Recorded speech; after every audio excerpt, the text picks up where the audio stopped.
आकाशवाणी शिमला के सभी श्रोताओं को मेरा नमस्कार। श्रोताओं, मैं हूं आपके साथ प्रभा शर्मा। जैसा कि आप सभी को मालूम है कि देश में 1 जुलाई 2024 से 3 नए आपराधिक कानून, भारतीय न्याय संहिता 2023, भारतीय नागरिक सुरक्षा संहिता 2023 और भारतीय साक्ष्य अधिनियम 2023 लागू हो चुके हैं। श्रोताओं, आजाद भारत के अपने नए कानूनों का मुख्य उद्देश्य औपनिवेशिक युग के दंड पर केंद्रित दृष्टिकोण को बदलना है, जिसमें पुलिस जांच और अदालती प्रक्रियाओं में तकनीकी प्रगति को एकीकृत किया गया है ताकि प्रभावितों को त्वरित न्याय सुनिश्चित हो सके।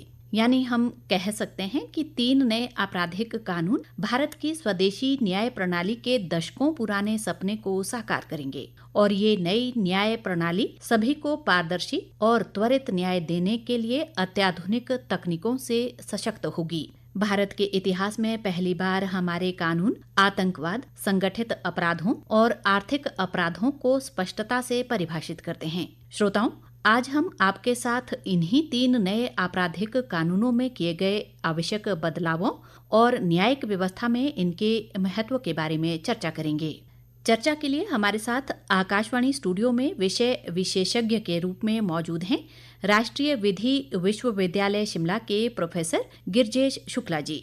आज की इस कड़ी में हमारी चर्चा का विषय है आजाद भारत के अपने कानून, सर्वसुलभ व त्वरित न्याय के एक नए युग की शुरुआत। प्रोफेसर गिरजेश शुक्ला जी, आपका आकाशवाणी स्टूडियो में स्वागत है। नमस्कार जी। प्रोफेसर गिरजेश शुक्ला जी विधि विशेषज्ञ हैं और विधि लेखन व अध्यापन में आपका लगभग 2 दशकों का अनुभव है। आपने इससे पहले दिल्ली विश्वविद्यालय, राष्ट्रीय विधि विश्वविद्यालय झारखंड और शकुंतला मिश्रा राष्ट्रीय पुनर्वास विश्वविद्यालय में भी अध्यापन का कार्य किया है। इसके अलावा पुलिस ट्रेनिंग अकेडमी दिल्ली में भी विषय विशेषज्ञ के तौर पर अपनी सेवाएं दी हैं। प्रोफेसर गिरजेश शुक्ला जी, आपका फिर से स्वागत है। श्रोताओं, जैसा कि हम सभी जानते ही हैं कि आजाद भारत की नई संहिताएं भारतीयों द्वारा भारतीयों के लिए बनाए गए कानूनों को प्रदर्शित करती हैं। इन कानूनों में पेश किए गए कुछ संशोधन केवल अपराधियों को दंडित करने की बजाय पीड़ितों को त्वरित न्याय प्रदान करने का एक बेहतर प्रयास है। तो सबसे पहले प्रोफेसर शुक्ला जी, मैं आपसे जानना चाहूंगी कि 3 नए आपराधिक कानून, भारतीय न्याय संहिता 2023, भारतीय नागरिक सुरक्षा संहिता 2023 और भारतीय साक्ष्य अधिनियम 2023 पुराने कानूनों से किस तरह से भिन्न हैं और अब जो बदलाव किए गए हैं ये कितने सार्थक साबित होंगे? देखिए, जो हमारी पुरानी आपराधिक न्याय प्रणाली थी वो मुख्यतः दंड पर आधारित थी। उसमें न्याय के लिए बहुत जगह नहीं थी। न्याय जो शब्द है उसका प्रयोग भी नहीं हुआ था। ये एक सौभाग्य की बात है कि जो मौजूदा प्रणाली जो 1 जुलाई 2024 से लागू हो चुकी है ये न्याय पर आधारित है। इसलिए इस कानून का जो पुरानी हमारी भारतीय दंड संहिता थी उसका नाम ही बदल दिया गया और अब ये भारतीय न्याय संहिता हो गई। तो ये न्याय पर आधारित है। न्याय होता हुआ कब माना जाएगा? न्याय तब होता हुआ माना जाएगा जब मेरे खिलाफ अगर कोई अपराध हुआ है तो उसका त्वरित संज्ञान लिया जाए, उसका जो अन्वेषण है, इन्वेस्टिगेशन है, वो भी त्वरित तरीके से हो, उसका ट्रायल जो उसका विचारण है वो भी त्वरित तरीके से हो और हमें न्याय तब मिला माना जाएगा जब जो जजमेंट है वो भी त्वरित तरीके से हो।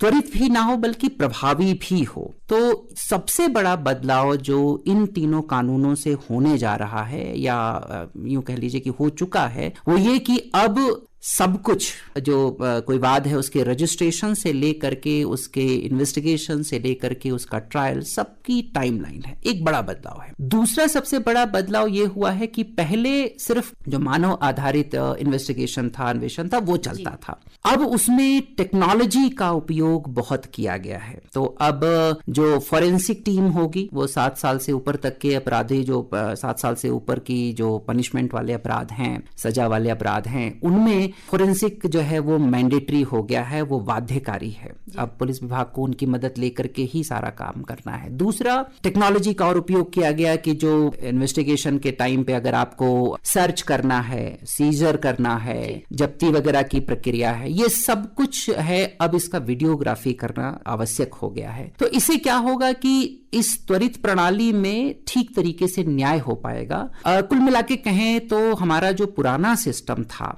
वो कोडेड वर्ड में कहूं तो डिनायल, डिले और डिस्टॉर्शन का था। पहले तो माना ही नहीं जाता था कि कोई अपराध हुआ, आपका एफआईआर ही नहीं लिखा जाता था जी। अगर लिख लिया गया एफआईआर तो बहुत डिले होता था, इन्वेस्टिगेशन में डिले हो रहा है, ट्रायल में डिले हो रहा है, जजमेंट में डिले हो रहा है, तो डिले बहुत होता था। और डिस्टॉर्शन तो सबसे ज्यादा होता था, तथ्यों को तोड़ मरोड़ करके इन्वेस्टिगेशन के टाइम पर प्रस्तुत किया जाता था। कोर्ट में भी तथ्यों को तोड़ा और मरोड़ा जाता था, क्योंकि सब कुछ या तो कहीं लिखित में जो इन्वेस्टिगेशन ऑफिसर होता है, आईओ जो पुलिस अधिकारी होता है, वो या तो उसको लिखित में कहीं इधर उधर की बातें लिखे या कुछ चीजें ना लिख करके तोड़ मरोड़ करे। अब ये सारी चीजें, डिस्टॉर्शन की भी सारी चीजें लगभग खत्म हो जाएंगी, क्योंकि आपको जो भी इन्वेस्टिगेशन करना है वो एक तो फोरेंसिक टीम करेगी, दूसरा वीडियोग्राफी होगा। तो इससे जो डिले, डिनायल और डिस्टॉर्शन था, एक ही झटके में तीनों को ही एक तरह से यूं कह लीजिए कि खत्म कर दिया गया है। और इसे जो हमारी न्याय प्रणाली होगी वो सच्चे अर्थों में न्याय प्रणाली होगी, ना कि दंड प्रणाली। जी सर, आपने बहुत ही महत्वपूर्ण जानकारी दी। अब मैं आपसे जानना चाहती हूँ कि नए कानूनों में पीड़ितों, गवाहों और बड़े पैमाने पर जनता के अधिकारों व सुरक्षा के लिए क्या खास संशोधन किए गए हैं, इन्हें आप किस तरह से देखते हैं? देखिए, पीड़ित हो, गवाह हो या अपराधी स्वयं हो, इन तीनों ही कानूनों में खास तौर पे जो भारतीय नागरिक सुरक्षा संहिता है उसमें बड़े पैमाने पर बदलाव किया गया है। सबसे बड़ा बदलाव तो किया गया है पीड़ित के लिए। पहले पीड़ित को या तो स्वयं जाकर के एफआईआर दर्ज कराना होता था या फिर किसी के माध्यम से। कई बार उसे स्वयं जाने में तकलीफ होती थी, क्योंकि हो सकता है वो इंजर्ड हो सकता है वो घायल अवस्था में हो। एक मसला लीजिए, अगर कोई रेप पीड़ित जो है वो कहां से जाएगी एफआईआर कराने, तो उसे किसी के माध्यम से करवाना पड़ता था। उसी तरह से अन्य अपराधों में भी कोई माध्यम खोजना पड़ता था जो जाकर के थाने तक जो है एफआईआर लिखवाए। नई प्रणाली में विक्टिम को सबसे बड़ा फायदा मिलेगा कि उसे किसी को खोजना नहीं है। अगर उसके पास स्मार्टफोन है तो तुरंत निकाले, एक व्हाट्सएप मैसेज टाइप करे, अगर नंबर है पुलिस विभाग का, या फिर पोर्टल पे जाकर के सीधे एफआईआर रजिस्टर करके ईमेल कर दे। उसे किसी माध्यम की जरूरत नहीं है, उसका माध्यम अब उसकी जेब में या उसके कंप्यूटर डेस्क पर होगा। सबसे बड़ा बदलाव। दूसरा, अगर हम गवाहों के लिए देखें तो गवाहों के लिए सबसे बड़ा बदलाव यह हो गया कि सभी राज्यों को आदेशित कर दिया गया है कि आप सब लोग अपने यहाँ जो गवाह सुरक्षा संबंधी नियम हैं उसको तुरंत लागू करें। और मुझे बल्कि बताने में खुशी है कि 30 जून को ही पहला राज्य मध्य प्रदेश था जिसने तुरंत ही उसको लागू भी कर दिया। और इसमें अब बड़े पैमाने पर बदलाव हुआ है कि गवाहों की सुरक्षा, उनके अगर कहीं विशेष परिस्थिति में उनको कहीं रखने की जरूरत है तो उसके खर्चे की सारी जिम्मेदारी अब राज्य सरकारों की होगी और उन्हें ये खर्च उठाना होगा। तो एक तरह से गवाहों को भी एक बेहतर जो है व्यवस्था प्रदान की गई। नहीं तो बहुत बार गवाह जो है नहीं जाते थे कोर्ट, उनको परेशानी होती थी, आर्थिक रूप से भी परेशानी होती थी। अच्छा, तीसरा, जो अपराधी स्वयं है उसके भी मानवाधिकारों की पूरी व्यवस्था की गई है। आप ऐसे देख लीजिए कि अगर सारा इन्वेस्टिगेशन फोरेंसिक होगा तो अब उसे पुलिस का वो डर नहीं होगा कि मैंने कहा कुछ और लिखा गया कुछ।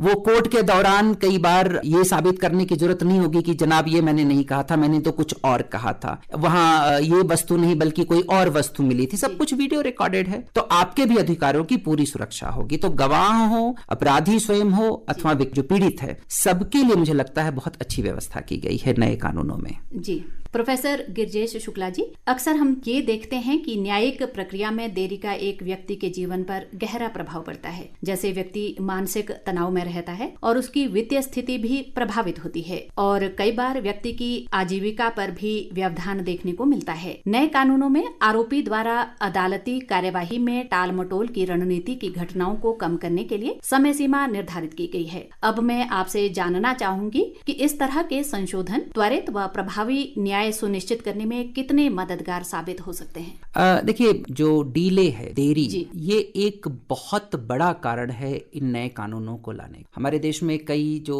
कमेटीज बनी उन सब ने ये कहा कि देरी एक बड़ा कारण है। चाहे जस्टिस वर्मा कमेटी रही हो, चाहे मालिमत कमेटी रही हो, सबने कहा कि इस देरी को खत्म करना होगा। नए कानूनों में खासतौर पे जो भारतीय नागरिक सुरक्षा संहिता है, इसने एक काम बहुत अच्छा हो गया है कि अब सभी जो प्रक्रिया चलेगी उसकी एक तय सीमा कर दी, जो सीमा है वो तय कर दी गई, तयशुदा सीमा में उनको काम करना है। उदाहरण के लिए अगर आप ऑनलाइन एफआईआर भेजते हैं, अगर आप व्हाट्सएप से या ईमेल से एफआईआर भेजते हैं तो 3 दिन के भीतर उस पर साइन करना है, दिन लिखा हुआ है। उसी तरह से अगर आप इन्वेस्टिगेशन कर रहे हैं, पुलिस विभाग, पुलिस अधिकारी इन्वेस्टिगेशन कर रहा है तो इन्वेस्टिगेशन की भी समय सीमा निर्धारित कर दी गई है। अगर आप गवाहों का कोई बयान लेना चाहते हैं तो उसकी भी समय सीमा निर्धारित की गई है। यहां तक कि जो ट्रायल चलेगा, जो विचारण होगा इनका कोर्ट में, उसकी भी समय सीमा तय कर दी गई है। तो बहुत हद तक जो डीले के कारण थे, क्योंकि कहीं विधायी रूप से लिखा नहीं हुआ था कि इन्वेस्टिगेशन कितने दिन में करना है, ट्रायल कितने दिन में करना है, जजमेंट कितने दिन में लिखना है, ये कहीं नहीं लिखा था। नए कानूनों में तो जजमेंट कितने दिन में, मान लिया आपका विचारण हो गया, इन्वेस्टिगेशन हुआ, ट्रायल हुआ और उसके बाद आपका जो आर्ग्यूमेंट है वो सब खत्म हो चुका है, कई बार जजमेंट आने में महीने लग जाते थे। अब लिख दिया कि नहीं, 90 दिन से ज्यादा की देरी नहीं हो सकती, तो बहुत क्लियर कर दिया। तो एक तरह से तय सीमा होने की वजह से मुझे लगता है कि निवारण की जो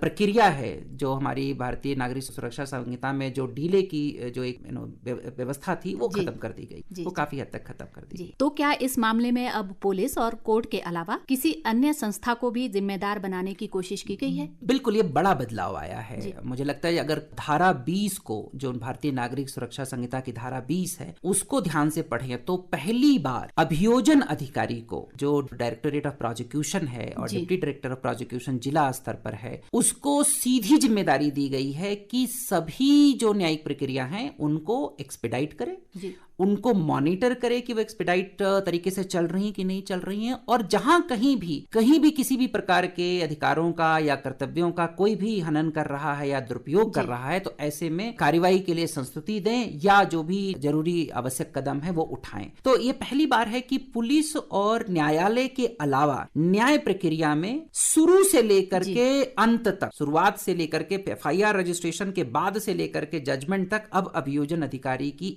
एक ज्यादा से ज्यादा, जिसको कहते जवाबदेही, जिम्मेदारी दोनों रखी गई है। दोनों ही एक नया परिवर्तन है ये। जी प्रोफेसर साहब, एक और सवाल है कि नए आपराधिक कानूनों के मुताबिक अब एफआईआर दर्ज करवाने के लिए पीड़ित को शारीरिक रूप से पुलिस स्टेशन जाने की पारंपरिक आवश्यकता को ई-एफआईआर दर्ज करवाने के प्रावधान से बदल दिया गया है। इसके अलावा केवल अधिकार क्षेत्र वाले पुलिस स्टेशन में एफआईआर दर्ज करवाने की पहले की बाध्यता को भी समाप्त कर दिया गया है, जिससे अब पीड़ित देश के किसी भी पुलिस स्टेशन में एफआईआर दर्ज करवा सकते हैं। इस बारे में आपका क्या कहना है? जो हमारी पहले की व्यवस्था थी उसमें एफआईआर के लिए व्यक्तिगत रूप से वहां उपस्थित होना जरूरी था। बाद में माननीय उच्चतम न्यायालय के आदेश से जो है 0 एफआईआर की नई प्रक्रिया शुरू हुई, लेकिन उसमें भी बहुत अड़चने आ रही थी। भारतीय नागरिक सुरक्षा संहिता 2023 ने एक अच्छा कदम उठाते हुए 0 एफआईआर और ऑनलाइन एफआईआर या ई-एफआईआर दोनों को ही वैधानिक और वैधायी मान्यता दे दी।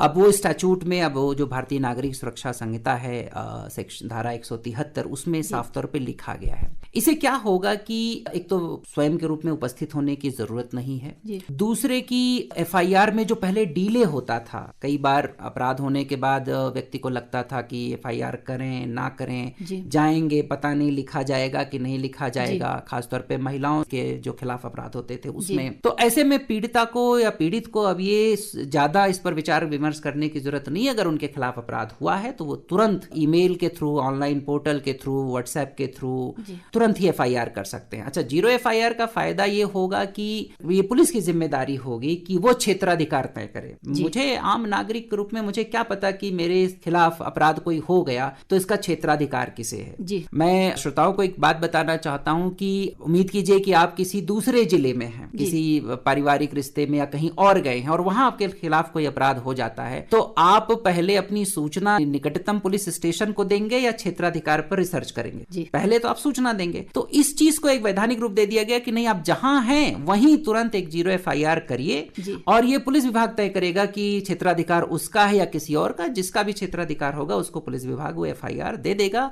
अग्रिम कार्रवाई के लिए। तो एक ये बहुत बड़ा परिवर्तन है और बहुत ही स्वागत योग्य परिवर्तन है। जी शुक्ला जी, किसी भी सुविधा का दूसरा पहलू ये भी देखने को मिलता है कि उस सुविधा का दुरुपयोग भी होता ही होता है। जब लोगों को नए कानून के अंतर्गत घर बैठे ईमेल के माध्यम से FIR दर्ज करने की सुविधा मिली है, तो इस संभावना से भी इनकार नहीं किया जा सकता कि कुछ लोग व्यक्तिगत द्वेष या पूर्णता फर्जी FIR दर्ज करवाकर इस सुविधा का दुरुपयोग कर सकते हैं। ऐसी स्थिति में इस समस्या से निपटने में नए कानून कितने सक्षम हैं? मुझे लगता है कि ये एक शुरुआती कह लीजिए भ्रम या डर की स्थिति है कि शायद ऐसा होगा। मैं मानता हूं कि जिस तरह की हमारी नई न्यायिक व्यवस्था स्थापित हुई है 1 जुलाई से, इसके चांसेस शुरुआत में हो सकते हैं थोड़े बहुत हों, लेकिन बाद में नहीं होंगे। इसकी 3 वजह है। पहली कि जो भी कोई ऑनलाइन FIR करेगा या ईमेल के थ्रू FIR करेगा, पहली बात तो ये कि जो कानून प्रक्रिया अब नई है उसमें लिखा हुआ है कि 3 दिन के भीतर आपको थाने में पहुंचकर उस पर दस्तखत करने हैं। बिना इस दस्तखत के किए, उन परिस्थितियों को छोड़ करके जिन परिस्थितियों में कोई गंभीर अपराध हुआ हो, पुलिस स्वतः संज्ञान लेकर के उस पर कार्रवाई कर सकती है। अन्यथा हर ईमेल या ऑनलाइन FIR के केस में ये पीड़ित या जो इन्फॉर्मेंट है, जो सूचना करता है, ये उसकी जिम्मेदारी होगी कि वो 3 दिन में पहुंच करके उस पर दस्तखत करे अपने FIR की कॉपी पे, और उसके बाद ही कार्रवाई होगी। तो ये पहला मुझे लगता है कि 3 दिन के भीतर तो आपको जाना ही जाना होगा। तो ऐसे में शायद ही कोई ये कोशिश करेगा कि वो फर्जी FIR डाल दे। नहीं जाता है तो उस FIR की फिर कोई वैल्यू रह नहीं जाएगी, सिर्फ उन केसेस को छोड़ करके जहां पे कोई बहुत गंभीर अपराध हुआ हो। दूसरा, आप ऑनलाइन FIR कर रहे हैं तो FIR के भीतर की इंफॉर्मेशन तो फर्जी हो सकती है, लेकिन आपको विद इन सेकेंड ट्रैक किया जा सकता है कि आपने FIR कहां से किया, आपका असली नाम क्या है, आपका जो है पहचान क्या है, क्योंकि आप साइबर से सिस्टम से यूज करते हैं। आप साइबर सिस्टम को अगर इस्तेमाल करते हैं तो साइबर सिस्टम में आपको ट्रैक करना अब आज के युग में काफी आसान है। नंबर 2, तीसरा, नई जो न्याय संहिता है उसमें एक विशेष अपराध बनाया गया है कि अगर आप कहीं भी फॉल्स प्रोसिक्यूशन करते हैं किसी का, यानी किसी व्यक्ति के खिलाफ आप गलत मुकदमा करते हैं और उसका अरेस्ट हो जाता है उस मुकदमे में, गलत मुकदमे में, तो उसको एक अलग अपराध बना दिया गया है। और ये एक बड़ा सबक होगा उन लोगों के लिए जो फर्जी FIR करेंगे। तो मुझे लगता है इन 3 परिस्थितियों में शुरुआती डर हो सकता है, लेकिन आगे चल करके ये व्यवस्था बहुत अच्छी बन जाएगी। जी प्रोफेसर गिरजेश शुक्ला जी, भारतीय नागरिक सुरक्षा संहिता में किसी भी अपराध की पुलिस जांच में टेक्नोलॉजी के इस्तेमाल को बढ़ावा दिया गया है, और आपका क्या मानना है कि क्या अब नए कानून के तहत टेक्नोलॉजी के उपयोग से त्वरित जांच में सहायता मिलेगी ताकि जल्द से जल्द निष्कर्ष तक पहुंचा जा सके? जैसा मैंने पहले कहा कि ये बहुत बड़ा कदम है भारतीय न्याय प्रणाली में, न्याय व्यवस्था में, खासतौर पे आपराधिक न्याय व्यवस्था में, कि अब टेक्नोलॉजी FIR से लेकर के इन्वेस्टिगेशन तक में टेक्नोलॉजी का बहुत ज्यादा इस्तेमाल होने जा रहा है। आप का अरेस्ट होता है, सर्च एंड सीजर है, तो वहां पे वीडियोग्राफी जरूरी है। अगर कहीं हाउस प्रॉपर्टी या किसी और प्रॉपर्टी का, किसी और संपत्ति का सर्च सीजर होना है तो उसकी वीडियोग्राफी जरूरी है। 7 साल से जो अधिक अपराध वाले, सजा वाले अपराध हैं, उनके इन्वेस्टिगेशन में जो है मैंडेटरली, बिल्कुल आवश्यक रूप से फॉरेंसिक टीम होगी, वो जांच करेगी। इससे 2 चीजें होंगी। पहली तो एक तो त्वरित जो है विचारण हो पाएगा, त्वरित इन्वेस्टिगेशन हो पाएगा, स्पीडी इन्वेस्टिगेशन हो पाएगा, क्योंकि पहले सब कुछ मैनुअल करने पर काफी डिले लगता था। आपको सिर्फ कहीं कोई स्थिति है, वस्तु स्थिति है, उसको ही आपको एक उसका रेखा चित्र बनाने में आपको इतना समय लग जाता था, और उसके लिए भी आपको ट्रेन्ड पुलिस ऑफिसर चाहिए। अब क्या वो बनाने की जरूरत ही नहीं है। आपकी वीडियो रिकॉर्डिंग हो रही है तो सर्च साइट सीन या साइट जो ग्राफ है वो तो अपने आप ही बन जाएगा। दूसरा, इसमें डिस्टॉर्शन की कमी खत्म हो जाएगी। जो एक छेड़छाड़ की संभावना रहती थी, खासतौर पे सबूतों से छेड़छाड़ की जो संभावना रहती थी, वो खत्म हो जाएगी। और वो कैसे खत्म होगी कि अब नए सिस्टम में जो भारतीय साक्ष्य अधिनियम है 2023, उसके तहत अब जो सरकार है, पुलिस व्यवस्था है, उसमें ई साक्ष्य नामक एक ऐप है। जो भी पुलिस अधिकारी, IO, इन्वेस्टिगेटिंग ऑफिसर जो इन्वेस्टिगेशन करेगा, वो ई साक्ष्य ऐप को, पहले से उसमें उसका लॉगिन पासवर्ड सब कुछ होगा, उस ई साक्ष्य ऐप को ओपन करके पूरी साइट को, पूरे संपत्ति को, या जहां पे अपराध हुआ उसकी रिकॉर्डिंग करेगा। और जैसे ही वो ऐप को क्लोज करेगा, पूरा का पूरा जो साक्ष्य है वो ऑटोमेटिकली स्वतः ही क्लाउड जिसको हम बोलते हैं उस पर अपलोड हो जाएगा। तो एक बार उस पर अपलोड हो गया तो आपके सारी जो डिस्टॉर्शन की पावर थी वो खत्म होगी। मुझे लगता है ये एक क्रांतिकारी क्रांतिकारी कदम। जो सबसे बड़ा आरोप लगता था वो यही लगता था कि अब साक्ष्यों से छेड़छाड़ हुई है। साक्ष्यों से छेड़छाड़ की संभावना खत्म हो गई और इसके ऊपर बैठा हुआ है अभियोजन अधिकारी, तो वो ये भी आपको बता देगा कि भाई क्या क्या कैसे कैसे साक्ष्यों को आपको उसको रिकॉर्ड करना है, कहाँ कैसे रिकॉर्ड करना है, वो भी आपको, उससे भी आपको मदद मिलेगी। तो मुझे लगता है कि टेक्नोलॉजी का प्रयोग तो क्रांतिकारी तरीके से किया गया और इसका निष्कर्ष भी बहुत अच्छा निकलेगा। जी प्रोफेसर गिरजेश जी, नए आपराधिक कानूनों में सभी तलाशी व जब्ती की कार्रवाई की वीडियोग्राफी करवाना भी अनिवार्य कर दिया गया है। साथ ही महिलाओं और बच्चों के खिलाफ होने वाले अपराधों को लेकर इन कानूनों में किस तरह के बदलाव किए गए हैं?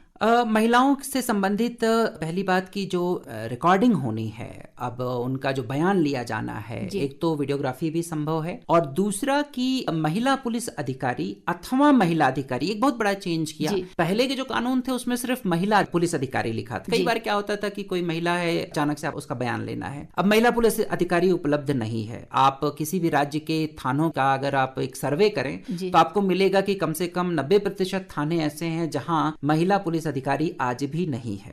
तो महिला पुलिस अधिकारियों की जो कमी है वो एक अलग तरीके से उसको देखा जाना चाहिए। लेकिन अब नए नियम में कह दिया कि बयान लेते समय महिला पुलिस अधिकारी अथवा महिला अधिकारी, तो महिला अधिकारी तो अब आपको लगभग हर जिले हर गांव में मिल जाती हैं, तो आप कहीं भी उनको बुला करके उनका बयान ले सकते हैं, उनके साथ उनको खड़े करके उनका बयान ले सकते हैं। तो इससे क्या होगा कि जो त्वरित इन्वेस्टिगेशन है, स्पीडी इन्वेस्टिगेशन, उसमें बड़ी मदद मिलेगी। एक ये बड़ा परिवर्तन किया। दूसरा वीडियो रिकॉर्डिंग, वीडियोग्राफी, ऑडियोग्राफी, ये सब कुछ उपलब्ध करा दिया। तो इससे भी बयान को लेने में और उनको रिकॉर्ड करने में बहुत मदद मिलेगी।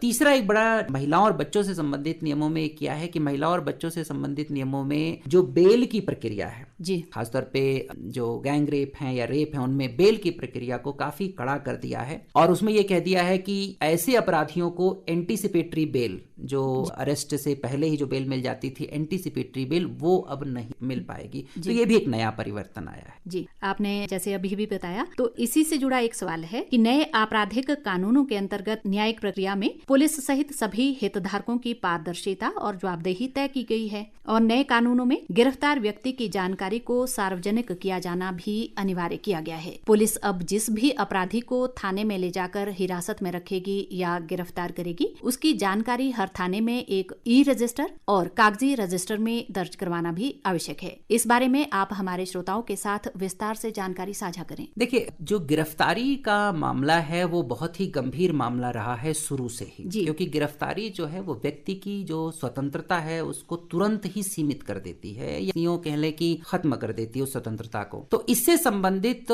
माननीय उच्चतम न्यायालय ने कई बार कई सारी जो न्यायिक गाइडलाइंस होती हैं उनको भी जारी किया। एक बहुत महत्वपूर्ण केस इस मामले में है Arnesh Kumar versus state of Bihar का, अरनेश कुमार बनाम बिहार राज्य का। उच्चतम न्यायालय ने कहा कि 7 साल से कम के अपराधों में गिरफ्तारी नहीं होनी चाहिए। मुझे बहुत खुशी है कि पहली बार जो भारतीय नागरिक सुरक्षा संहिता है उसने अरनेश कुमार की जो गाइडलाइन है उसको वैधानिक रूप या वैधायी रूप दे दिया। अब 7 साल से कम के 3 से अधिक किंतु 7 से कम के अपराधों में पहली बात तो पुलिस डायरेक्ट अरेस्ट कर ही नहीं सकती, पहले उसे डीवाईएसपी यानी डिप्टी एसपी रैंक के अधिकारी से परमिशन लेनी पड़ेगी। ये एक बहुत बड़ा परिवर्तन हुआ, क्योंकि इसकी वजह से क्या है, लोग अननेसेसरी, जिसको कहते हैं जिसकी जरूरत ना हो, अनावश्यक रूप से गिरफ्तार हो जाते थे। फिर जेलों में गिरफ्तार व्यक्तियों की अंडर ट्रायल प्रिजनर की संख्या बढ़ती थी, फिर उसको मैनेज करना बहुत मुश्किल होता था। तो अरनेश कुमार की जो गाइडलाइन है उसको पहली बार शामिल कर लिया गया, बहुत बड़ा परिवर्तन है। दूसरा परिवर्तन ये किया कि हर जिले पर, पहले तो हर थाने पर, फिर हर जिले पर, फिर राज्य स्तर पर गिरफ्तार व्यक्तियों से संबंधित सूचना के लिए अधिकारी की नियुक्ति की जाएगी और उसमें साफ लिख दिया कि एएसआई रैंक का अधिकारी होना चाहिए। जो पुलिस ऑफिसर होगा वो एएसआई रैंक का होगा। तो थाने पर भी एक व्यक्ति होगा, जिले स्तर पे भी एक व्यक्ति होगा और राज्य स्तर पे भी एक व्यक्ति होगा, और ये नोटिफाई करना होगा। जो पुलिस विभाग का सेटअप होता है उसमें इसको नोटिफाई करना जरूरी हो गया है। कई राज्यों ने तो बल्कि नोटिफाई कर भी दिया इस प्रक्रिया को। तो एक गिरफ्तार व्यक्तियों से की अनावश्यक गिरफ्तारी थी, उस पर रोक लगाया नए संहिता ने। दूसरा, इनसे संबंधित जानकारी देने के लिए एक प्रॉपर मैकेनिज्म, एक प्रॉपर सेटअप बना दिया, एक आवश्यक जो स्तर पर कार्यवाही होनी चाहिए वो कर दिया जी।